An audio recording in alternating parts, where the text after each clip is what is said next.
السلام علیکم ملګرو. بابر اعظم ته دا فین ورغلی دی ویډیو کې تاسو لخکاری چې بابر اعظم ته منډه کړې ده. اوس د بابر اعظم په دې اکشن باندې د بابر اعظم په دې کار باندې ډېر غټ تنقید روان دی، چونکې داسې مخکې ام اس دھوني هم کړی چې فین ورغو ام اس دھوني ته منډه کاسې مذاق کې، خو ویرات کوهلی ته چې کله هم فین ورغلی داسې په ګراوند کې نو ویرات کوهلی هغه فین ځان ته رانږدې کړی دی، هغه له اټوګراف وغیره ورسره کړي دي. نو سره بابر اعظم باندې خلک تنقیدونه کوي چې ولې بابر اعظم دا فین داسې مطلب سکیورټي اهلکار راغه دا فین چې کومو د بابر اعظم دی بوتلو او بابر اعظم والله څه مطلب داسې تصویر وغیره یې ځان ته راجوخت نه کو. نو په دې باندې خلک تنقید کوي چې بابر اعظم غرور کوي، تکبر کوي.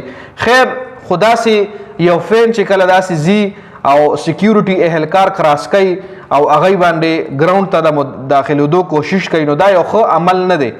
ګوره زمونږ ملک چې کم دی هغه آلریډي په انټرنیشنل سطح باندې غیر غماس چې کم زمونږ خلک دي ملکونه دي هغه یې بدنام کړی دی، او بیا چې کله داسې قسم اکشن وشي نو بیا هغه نور هم په سوشل میډیا باندې هایلایټ کیږي جی. نو کله هم داسې د سکیورټي چې کم حد دی هغه نه دي کراس کول پکار. اوس یو کس داسې منډه کې نو خامخا سکیورټي اهلکار بوي چې د ولې منډه کا، آیا یو کلاډي سره د سره چرته چاکو وغیره وینه. خیر ګراوند ته چې انټر کیږي تالاشي کیږي، خو بیا هم سکیورټي اهلکار یریږي چرته کلاډي له نقصان ورنه کی، کلاډي زخمی نه کی، روي نه غورځي. ځکه کلاډیان چې کم دي دا ډېر مطلب میچ د پاره د ټورنمنټ د پاره ډېر قیمتي وي، لکه چې یو کلاډي انجرډ شي نو بیا هغه د میچونو هم ډراپ شي. نو په دې وجه باندې سکیورټي اهلکار چې کوم وی هغه مکمل کوشش کوي.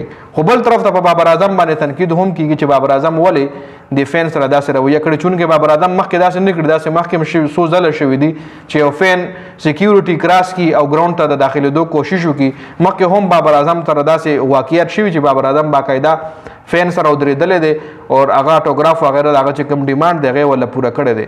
خو پرون د میچ دوران ابل او رسوري پېښور درمي چې کوم اسلام آباد یونایټډ سره د کوالفایر میچ او هغه دوران دا کیس شوی دی. په بابر اعظم باندې ډېر خلک تنقیدونه کوي چې کم از کم دا فین ځان ته رانږدې کول پکارو، دومره هغه ریسک واغشتو، دومره منډه ووهله، سکیورټي اهلکار یو قسم له بېعزتي وکړه، کیدای شي وهلی وي یا نور هم داسې څه خبرې اترې هغه سره شوي، مشکلات ورته پیښ شوي، ګراوند نه کیدای شي بار کړي وي.